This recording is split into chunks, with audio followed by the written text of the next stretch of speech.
दोस्तों, क्या कभी मनमोहन सिंह ने कहा था कि देश की संपत्ति पर पहला अधिकार मुसलमानों का होगा? पिछले करीब 18 साल से इस बयान को बार बार फैक्ट चेक कर गलत साबित किया जाता रहा है, लेकिन हर बार एक के बाद एक बीजेपी के नेता इसका राग छेड़ देते हैं।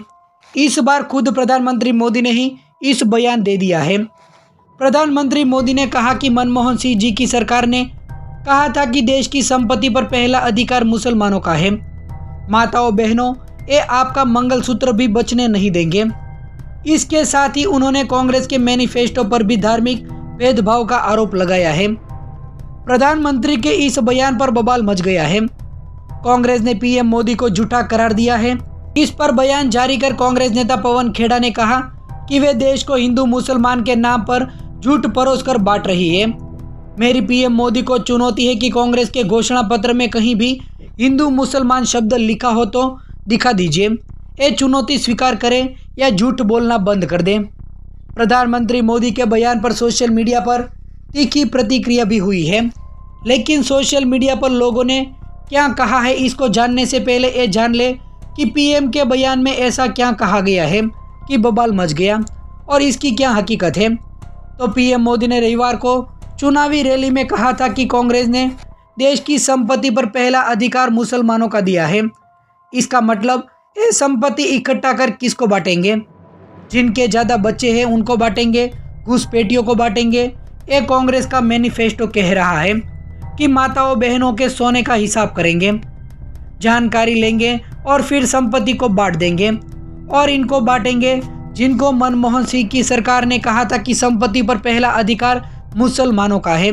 मेरी माताओं बहनों, ये आपका मंगलसूत्र भी बचने नहीं देंगे। प्रधानमंत्री मोदी ने इन दोनों दावों को झूठ बताया जा रहा है।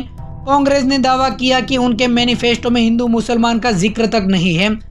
इसके साथ ही पार्टी ने एक फैक्ट चेक को भी ट्वीट किया है, जिसमें यह साफ कहा गया है कि मनमोहन सिंह ने कभी भी नहीं कहा है कि देश के संसाधनों पर पहला अधिकार मुसलमानों का होगा। बता दें कि मनमोहन सिंह के जिस बयान को लेकर बीजेपी के नेता बार बार हमला करते रहे हैं, वो दरअसल करीब 18 साल पहले के एक बयान से संबंधित है। 9 दिसंबर 2006 को प्रधानमंत्री के रूप में मनमोहन सिंह ने नेशनल डेवलपमेंट काउंसिल यानी राष्ट्रीय विकास परिषद को संबोधित किया था। उन्होंने भाषण अंग्रेजी में दिया था। उनका हिंदी अनुवाद है कि मैं मानता हूँ कि हमारे सामूहिक प्राथमिकताएं साफ हैं। ए कृषि, सिंचाई, जल संसाधन, स्वास्थ्य, शिक्षा, ग्रामीण बुनियादी ढांचे में अहम निवेश और सामान्य बुनियादी ढांचे के लिए जरूरी सार्वजनिक निवेश। इसके साथ ही अनुसूचित जाति, अनुसूचित जनजाति, अन्य पिछड़े वर्ग के उत्थान के लिए कार्यक्रम, अल्पसंख्यक और महिलाओं को और बच्चों के लिए कार्यक्रम भी सामूहिक प्राथमिकताएं हैं। अनुसूचित जाति और अनुसूचित जनजातियों के लिए योजनाओं को पुनर्जीवित करने की जरूरत है। हमें नई योजना लाकर यह सुनिश्चित करना होगा कि अल्पसंख्यकों का और खासकर मुसलमानों का भी उत्थान हो सके, विकास का फायदा मिल सके। इन सभी का संसाधनों पर पहला अधिकार है। केंद्र के पास बहुत सारी जिम्मेदारियां हैं और पूरे संसाधनों की उपलब्धता में सबकी ज़रूरतों को शामिल करना होगा। इस तरह मनमोहन सिंह के भाषण में कहीं नहीं कहा गया है कि देश के संसाधनों पर एक समुदाय का पहला अधिकार होगा। वो SC, ST, OBC, महिलाओं, बच्चों और अल्पसंख्यकों सभी की बात वो कर रहे थे। इससे पहले 2022 में पीएम मोदी के एक तत्कालीन मंत्री मुख्तार अब्बास नकवी ने राष्ट्रपति के धन्यवाद ज्ञापन प्रस्ताव पर चर्चा के कुछ वैसा ही दावा किया था। तो वहीं लल्लन टॉप की रिपोर्ट के अनुसार नकवी ने कहा था कि कभी कहा जाता था कि इस देश के संसाधनों पर एक संप्रदाय विशेष का अधिकार है। वो अधिकार देने वाले नहीं थे, लेकिन कहते थे कि उनके इस बयान पर भी बवाल मचा था और फैक्ट चेक भी किया गया था। लेकिन ये बात फिर से पीएम मोदी के बयान से फिर उछली है।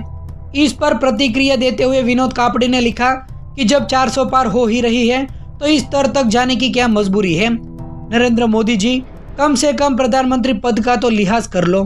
तो वहीं कांग्रेस नेता श्रीवास बीवी ने कहा कि यह देश का दुर्भाग्य है कि यह व्यक्ति इस देश का प्रधानमंत्री है और उससे भी बड़ी त्रासदी है कि भारत का चुनाव आयोग अब जिंदा नहीं रहा। हार की बौखलाहट के चलते खुलेआम भारत के प्रधानमंत्री नफरत का बीज बो रहे हैं। मनमोहन सिंह के 18 साल पुराने अधूरे बयान को गलत कोट करते हुए ध्रुवीकरण कर रहे हैं, लेकिन चुनाव आयोग नतमस्तक है।